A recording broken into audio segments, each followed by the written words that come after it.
What's up again, Ice Fam? So we're coming at you tonight with a trapping drill from a reference point, clash point. We're gonna work off of Pak Sao and Punch specifically for these particular drills, okay?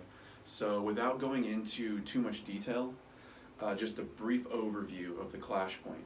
So we're gonna do an outside-outside, all right? And that's a matched arm alignment, arrangement, okay? This is, and when Patricia is my feeder, when she is feeding me, she's gonna make sure that the arm starts as a handle, you know, stiff and active enough where it's something that I have to remove out of my way to strike. But within that, she's gonna still give me variance, like literally in between repetitions and also sometimes during the same repetition, where her limb might change, the bend in the arm might change from tighter to more open, the angle of her elbow and wrist might change, those things, and then also the stiffness, okay?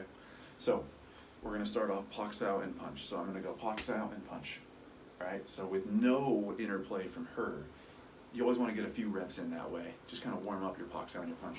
With no interplay from her, that's what it looks like here, okay?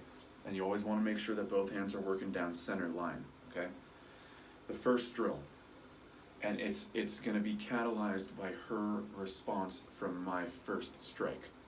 The first one's gonna be that she's just gonna stiffen up that arm even more and resist more, okay? So I Pak Sao and I Punch, and she's just giving me a little more muscle now. I feel that heavy handle, and we're gonna take the very simple option, which you're probably all thinking right now, and that's Lap Sao and strike. Okay, so switch sides for that one. All right, so Pak Sao and Punch, and she's resisted by giving me that firmness, and I'm gonna take that to Lap Sao and strike, okay? The next one, same start point. Now instead of it being the lead hand, she's gonna get the rear hand in as the barrier, okay? So I'm gonna go Pak Sao and Punch, and she's gonna give me a block or an obstruction. It can come in the form of a parry or a Pak Sao or a forearm block, it doesn't matter. It's just a feel thing for me that I need from her. So she gives me that, and what do we do? What do we do? We hit, right? Pak Sao hand, let's see if we can get that in there. See, my Pak Sao hand, it goes forward with the finger jab, bridge, right? Because that's what we want to do, is we want to strike. And then the trap and the hit, okay? Remember, and we mentioned this in, I don't know what video it was, but something regarding not reaching for a limb. Here's an example to make sure you keep a check on yourselves. When she blocks me and we're here, it's a very easy mistake to just reach for a Lap Sao. But that's passive. When do we choose to do something passive in lieu of doing something aggressive? Never. Problem there? I go to grab and she pulls the limb away.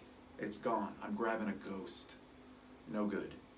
Let your bridging, your wedging, your cutting, whatever the hell you want to call it, in this case with finger jab, let that act as your sensor. So as I'm going forward again, I can feel her limb is in my way.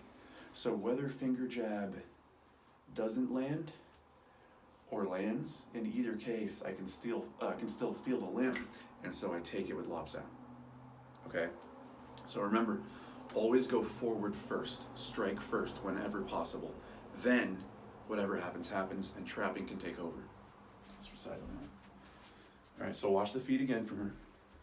The rear hand basically just stops me, okay, with a good cross energy feed. Wedge, cut, bridge, whatever you want to call it. Lap Sao and strike, okay? So the two feeds that we just covered, this gives you two drills. Back to the first one. Front arm resistance, right? Lap Sao, okay? The second one, rear arm cross energy block resistance. Cut through finger jab and hit, all right? If you guys wanna make this 3 drills, you can do some on the first one, do some on the second one, and then do a third set where your feeder surprises you with their reaction, and that way I'm having to fit in and I don't know what's coming, all right?